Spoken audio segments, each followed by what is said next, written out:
Good morning class. Please pay attention.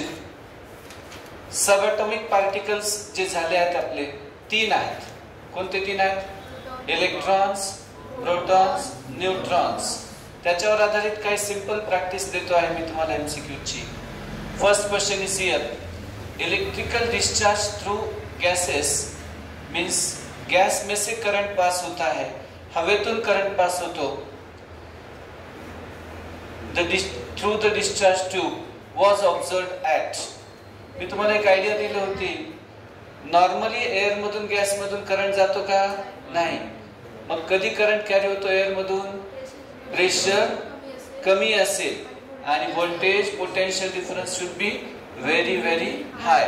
10,000 वोल्टचं potential difference होतं. मग कोणता ऑप्शन सिलेक्ट करणार? Electrical discharge through gases. याला दुसरा शब्द देता येतो conduction of electricity through gas.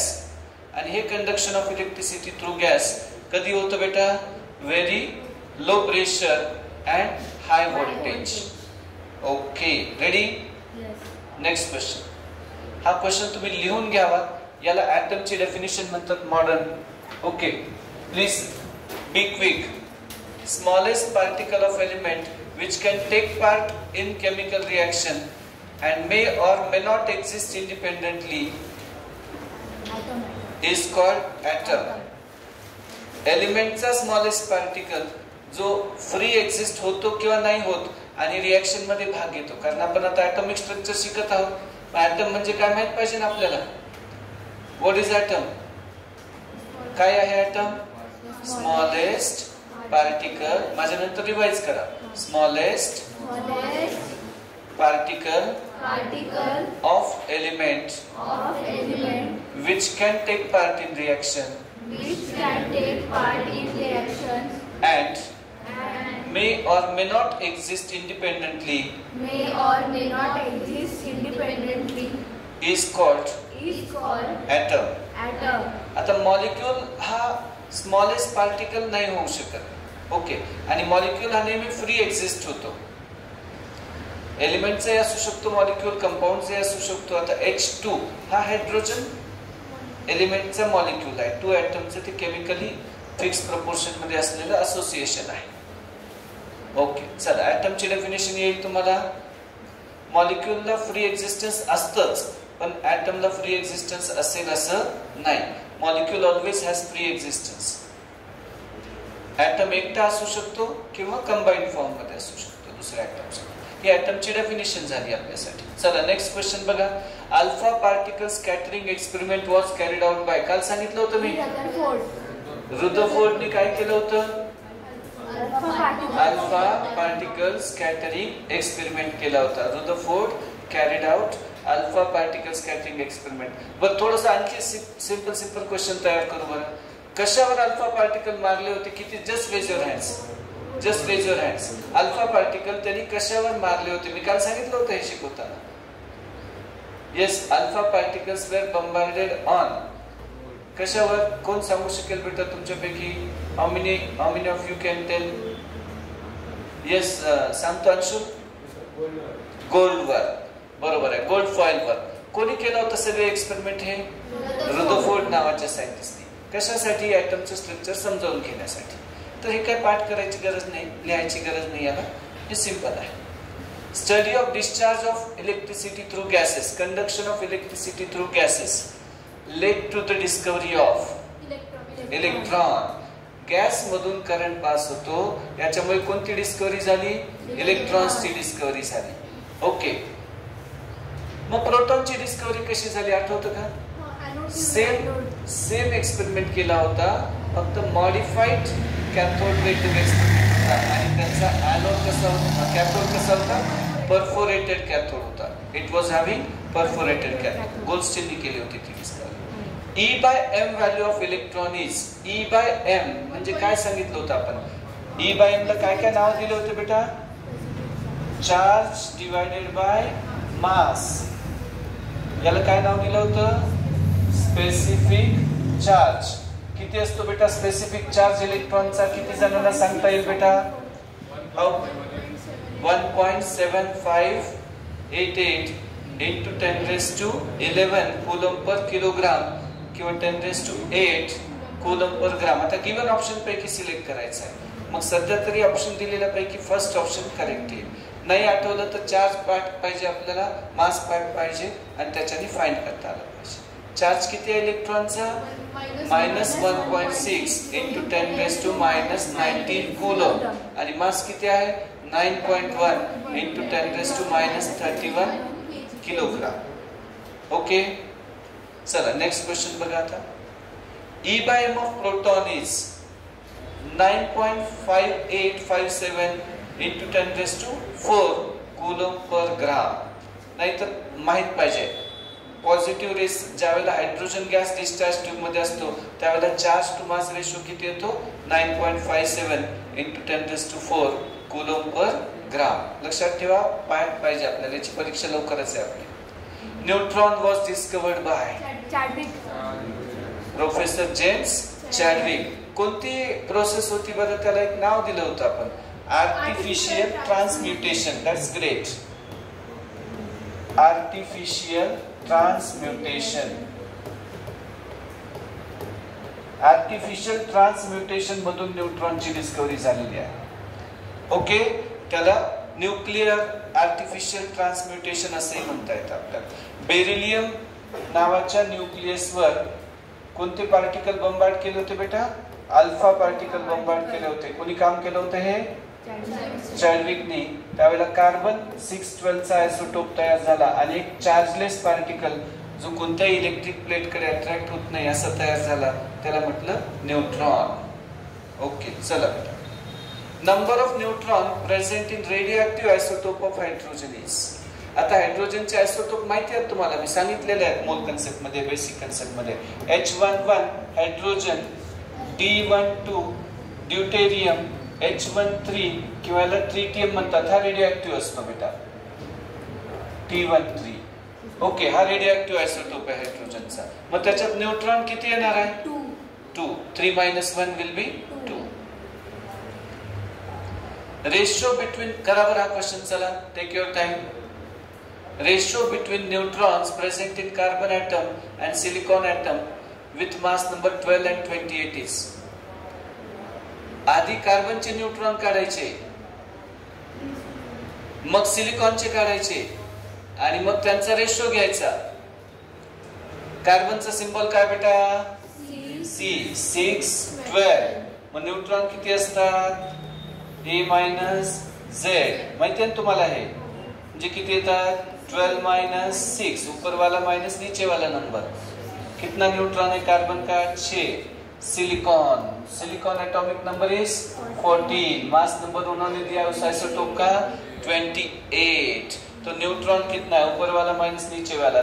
Neutron mass number minus atomic number, nucleon minus proton. Neutron कितने हैं?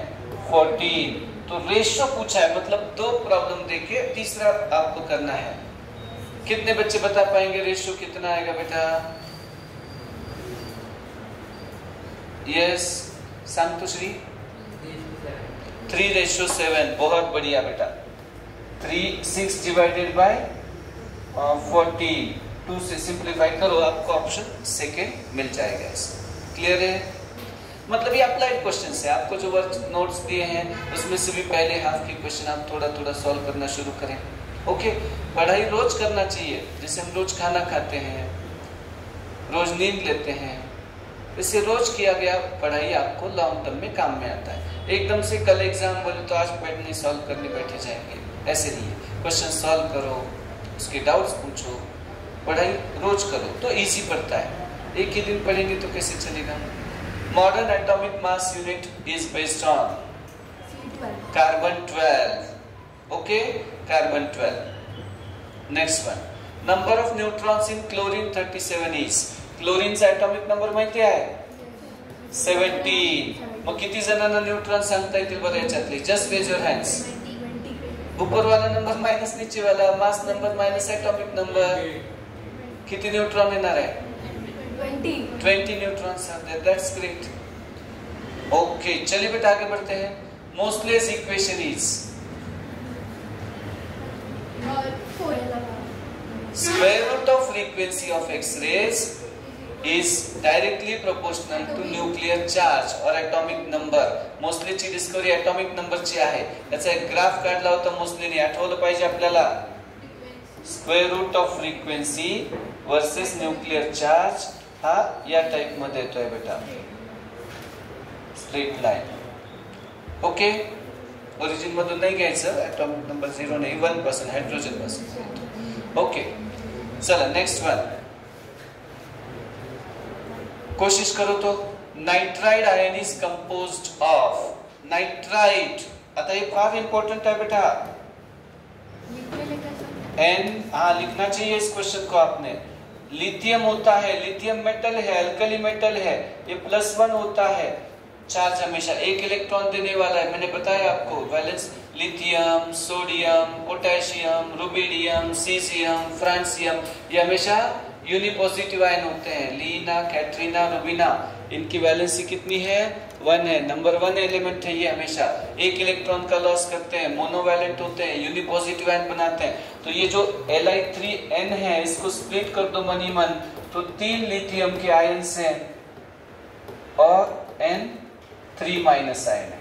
अब एनायन कब बनता है मैंने बताया था आपको. हाँ, when atom accepts electron. कितना इलेक्ट्रॉन एक्सेप्ट किया होगा तो बताइए तो? 3. ये तो वही बताता है. Half the answer is in the question itself. ये लिथियम मोनोवैलेंट है, इसने 3 एक एटम ने 1 दिया, 3 एटम ने 3 दिया. ओके, तो ये क्या बनता है फिर? Nitrogen +3 electrons N3-. क्या बन गया? N3-. N3- का नाम क्या है? Nitride ion. क्या नाम है? Nitride ion. Is it okay? N3- का नाम है नाइट्राइड आयन. अब ये नाइट्राइड आयन जो है बेटा, इसमें प्रोटॉन तो 7 ही होते हैं नाइट्रोजन जितना, लेकिन 3 इलेक्ट्रॉन, ये 7 एटॉमिक नंबर रहता है नाइट्रोजन का. Atomic number is number of proton. 7 proton 7 electron nitrogen में, लेकिन इलेक्ट्रॉन इसमें 3 ज्यादा हो गया, तो आंसर होना चाहिए 7 प्रोटॉन एंड 10 इलेक्ट्रॉन. क्या आंसर आना चाहिए? 7 proton end 10 electrons. So answer will be option 3. इसी तरह से क्या आप मुझे ऑक्साइड आयन में प्रोटॉन और इलेक्ट्रॉन बता सकते हैं क्या? चलिए कोशिश करिए. Number of protons end electrons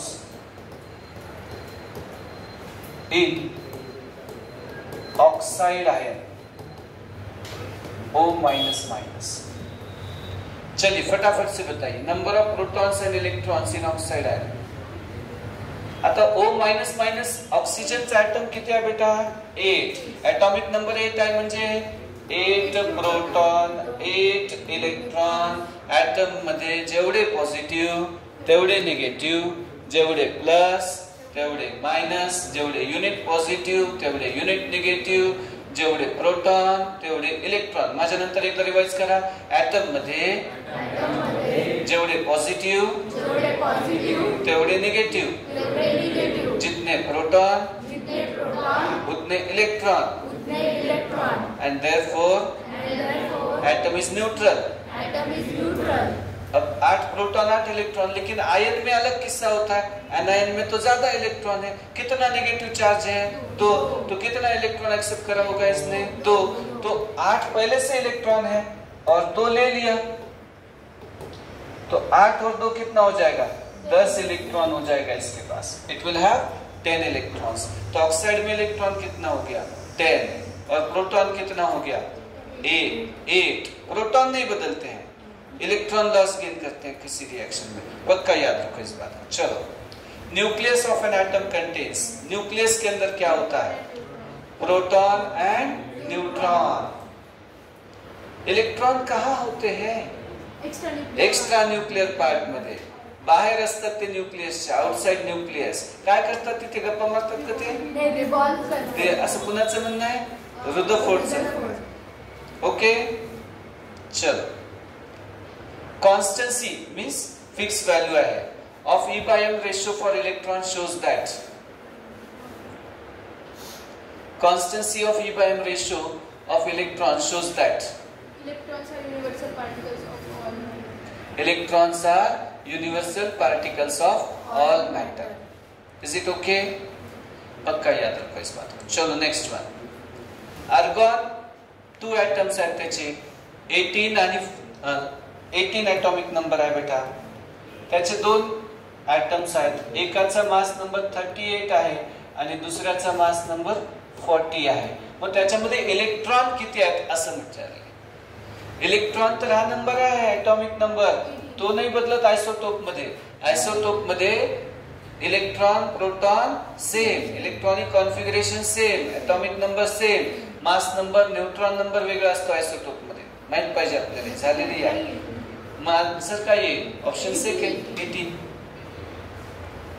चलो और कुछ क्वेश्चंस के लिए जरूर आप बताता है, मी यूट्यूबलाही अपलोड करतोय फ्री मध्ये, तर चॅनलला लाईक शेअर आणि सबस्क्राईब जरूर करा। चालेल, थँक्यू।